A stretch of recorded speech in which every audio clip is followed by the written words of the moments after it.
Minjhani varhandzi na vaseketeri va Music wa Xitsonga, na mi amukela eka channel ya Prosper. Namuntlha ni ta va kha ni vulavula hi leswi nga le ku humeleleni ka Team Shirimani kumbe le Pitori. Se swi na vhiki ku ri na maheveheve ya leswaku le Pitori swilo swa ha tshamisekangi onge se ti kandziyela ncila, ma swi twisisa. So ni decide ku endla nkandziyiso lowu endzhaku ka loko ni ta va ni vone mikandziyiso yimbirhi ya leswi nga humelela le ka Thomo.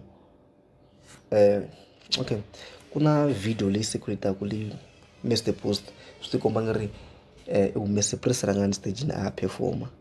Okay, leyi video Prince Rangani, Joe Shirimani, Mapaulane. Ibona bangata album ya Mr Post le kai bala. Dala first album anere. Lasiani na. Ai hola bala stage ku ne akwani. Mas ku se sabe. So bilana ngoma yini.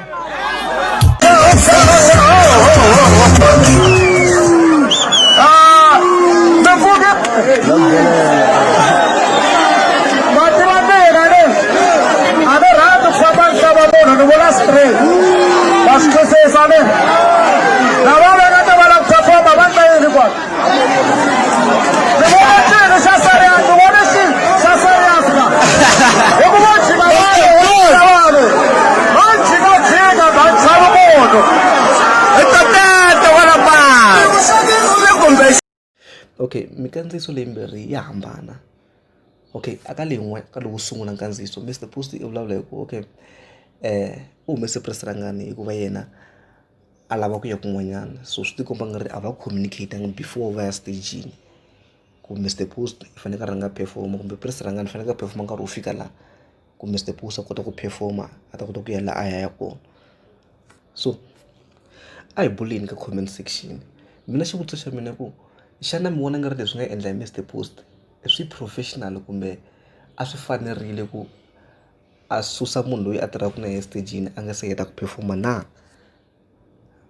And then loko hi languta nkandziyiso wa vumbirhi ni vona laha nkandziyiso lowu vumbirhi lowu wu na ku delela nyana xikarhi ni nge chavi ku swi vula. So naswona wu vona nga ri swi komba ku vanhu lava va ha ri united kumbe se va hambanile na, cause hi ku ya hi mina ni vona nga ri a ka ha ri na ku hlangana ndhawini ene ku na maheveheve leswaku ku na loyi a nga dya mali leswaku yini wa producer. So a hi buleni ka comment section ku hi kota ku pfuna na lava kumaku a va na vuxokoxoko mara va lava ku tiva.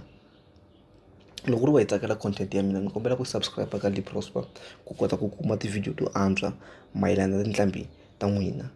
Na khensa.